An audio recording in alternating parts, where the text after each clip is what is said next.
Hi guys, welcome back to the Vamsi for you. Rajasthan Royals versus Punjab Kings అయితే జరిగింది. First one side ఉన్నింది మనకు Rajasthan Royals. So వాళ్ళు కొట్టింది 146 రన్సే. ఆ 146 రన్స్ని ఎంత బాగా డిఫెండ్ చేశారంటే నిజంగా పంజాబ్ కింగ్స్ బౌలర్స్ వేరే లెవెల్ అయితే. Interesting match. మన ఆర్సీబీ బౌలింగ్ చూస్తే మాత్రం వాళ్ళు ఆల్మోస్ట్ 200 కొట్టారు, మొన్న 196 కొట్టారు ఆర్సీబీ బ్యాటర్స్. సో అంత 196 పెట్టుకొని కూడా వాళ్ళకు కేవలం 15.3 బాల్స్లోనే మనకు వాళ్ళైతే రన్స్ అయితే ఇచ్చేశారు. సో అలాంటి బౌలింగ్ అయితే రియల్లీ నాట్ యాక్సెప్టబుల్. సో ఇదేంటంటే మనకు నైట్ అయితే మాత్రం మ్యాచ్ నాకు పంజాబ్ కింగ్స్ బ్యాటింగ్ అయితే మాత్రం. సో ఇప్పుడు మనకు ఈ నైట్ అయితే ధావన్ అయితే లేడు. సో ఏదో నిగ్గల్ ప్రాబ్లం ఏదో అని చెప్పేసి మొత్తం బయటకి అయితే పంపించేసి సో టైడెన్ అయితే దింపారు. ఓకే, అది స్లో పిచ్ కావడం వల్ల ఎవరు పెద్దగా అయితే పర్ఫామ్ చేయలేకపోయారు. సో ఇక్కడ జానీ బెర్స్టో విషయానికి వస్తే నిజంగా కంప్లీట్లీ మనకు ఆర్సీబీలో మ్యాక్స్వెల్ ఎట్లా ఫెయిల్ అవుతున్నాడో నిజంగా ఇక్కడ జానీ బెర్స్టో కూడా అట్లే ఫెయిల్ అవుతున్నాడు. సో ఇక్కడ మనకు రీలీ రోసో ఉన్నాడు. నేను ఇంతకుముందు వీడియోలో కూడా అదే చెప్పా. సో రీలీ రోసోకి ఎందుకు ఛాన్స్ ఇవ్వకూడదు? Why can't give you opportunity to that Rilee Rossouw may. So కాబట్టి మనకు రీలీ రోసోకి అయితే ఛాన్స్ ఇవ్వాలా. సో తనైతే చాలా మంచి ఫామ్లో అయితే ఉన్నాడు. కాబట్టి ఈ బెర్స్టోని ఇక్కడ నుంచైనా నెక్స్ట్ మ్యాచ్ నుంచైనా సో తీసేసి రీలీ రోసోకి అయితే ఛాన్స్ ఇస్తే బాగుంటుందని నా ఉద్దేశం. సో మీరేమనుకుంటున్నారు కామెంట్ సెక్షన్లో కామెంట్ చేయండి. సో మనకైతే చాలా మంచి ఫామ్లో ఉన్నాడు రోసో, కాబట్టి బెర్స్టోని పక్కకు పంపించేసి రీలీ రోసో అయితే రావాలా.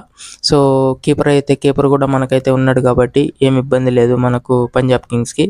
కాబట్టి ఇక్కడ ఏంటంటే ఇక్కడ బ్యాటింగ్ మనకు శశాంక్ సింగ్ ఇంకా అశుతోష్ శర్మ వీళ్ళిద్దరైతే ఆల్మోస్ట్ ప్రతి మ్యాచ్ ఆడుతూనే ఉన్నారు. Ashutosh Sharma hats off to that's man.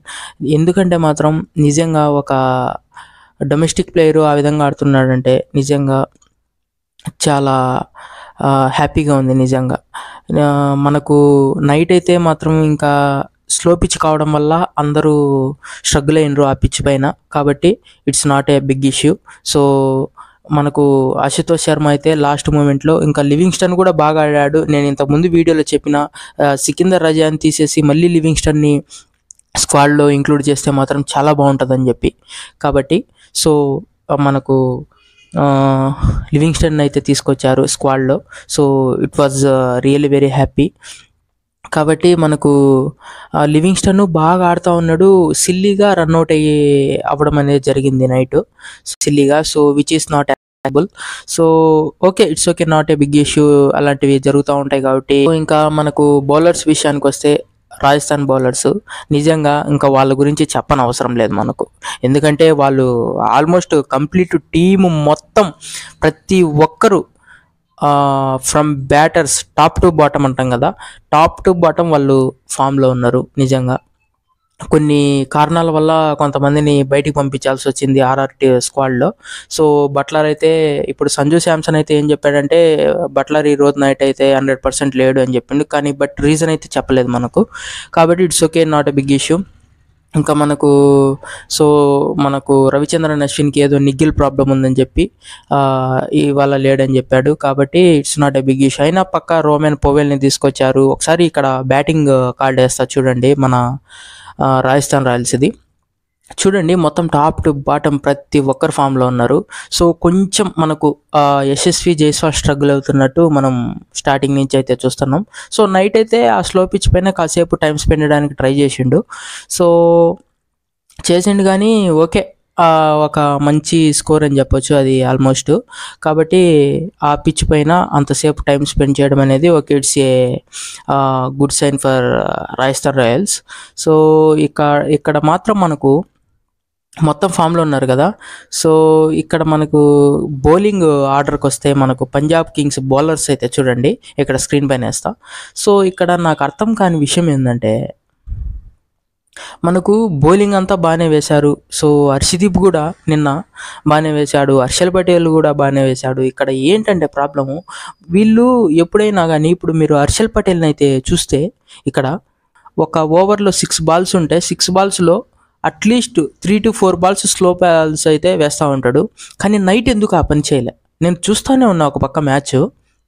అసలు మనకు హెట్మైర్ ఆడుతూ ఉన్నప్పుడు మాత్రం స్లో బాల్స్ అయితే వేస్తూ ఉంటాడు. సో నిన్నైతే మాత్రం చాలా అది ఎందుకో కానీ ఒక 4 కానీ ఒక 6 కానీ కొడితే హర్షల్ పటేల్ కంప్లీట్గా ప్యానిక్ అయిపోతూ ఉంటాడనమాట. సో అదైతే మాత్రం తనైతే చాలా మార్చుకోవాలా. ఎందుకంటే మాత్రం చాలా టెన్షన్ పడిపోతాడు. అసలు ఎందుకో అసలు ఆ విధంగా ఆడుతున్నాడు నాకైతే అర్థం కావడం లేదు. కాబట్టి మనకు హర్షల్ పటేల్ పేస్తోనే 138 పేస్తోనే ఆ బాల్ అయితే వేశాడు. 2 బాల్స్ 4 కొట్టిన బాల్ అయితేనేమి, ఇంకా 6 కొట్టిన బాల్. సో ఎందుకు ఇప్పుడు అన్ని స్లో బాల్స్ వేసే అబిలిటీ నీ దగ్గర ఉన్నప్పుడు ఆ టైంలో ఎందుకు నువ్వు ట్రై చేయవు? So why can't you try? కాబట్టి మనకు నిన్న హర్షదీప్ సింగ్ కూడా చేసింది అదే మిస్టేక్. సో వాళ్ళు నిజంగా మ్యాచ్ ఓడిపోవడానికి కారణం మెయిన్ విషయం అక్కడే ఉంది. ఎందుకంటే మాత్రం మనకు ఫస్ట్ 2 యార్కర్స్ వేసిండు.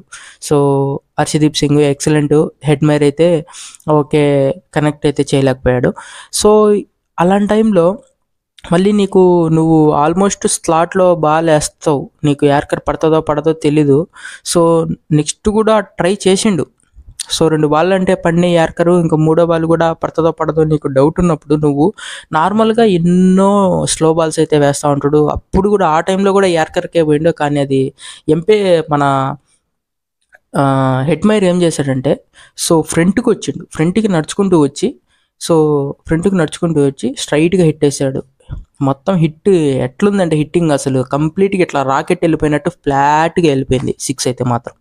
సో ఆ టైంలో స్లో బాల్ అనేది ట్రై చేసింటే బాగుండేదని నా ఉద్దేశం. సో నార్మల్గా అప్పుడంటే చాలా slow balls, Nakul balls, leg cutters, half cutters ఇలా చాలా ట్రై చేస్తూ ఉంటారు.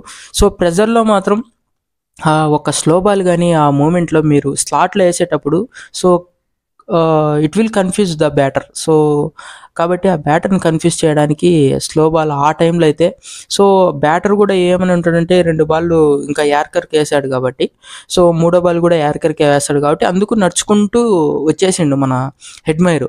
సో నువ్వు ఆ టైంలో హర్షదీప్ మనకు స్ట్రైట్గా మనకు స్లో బాల్ అనేది కానీ వేసినంటే సో ఒకవేళ తను గట్టిగా హిట్ చేయడానికి పోయినా కూడా ఎక్కడో మనకు లాంగ్ ఆఫ్లో ఎక్కడైనా బాల్ అయితే లేచి ఉండేది. సో అక్కడైతే కొంచెం మిస్టేక్ అయితే జరిగింది. సో పంజాబ్ మ్యాచ్ పోవడానికి కారణం ఇదే. ఇక్కడే వాళ్ళైతే లాస్ అయినరు. సో ప్రతి మ్యాచ్ అయితే కంప్లీట్గా వాళ్ళ మిడిల్ ఆర్డర్ అయితే మాత్రం వేరే లెవెల్ అని చెప్పుకోవచ్చు నిజంగా.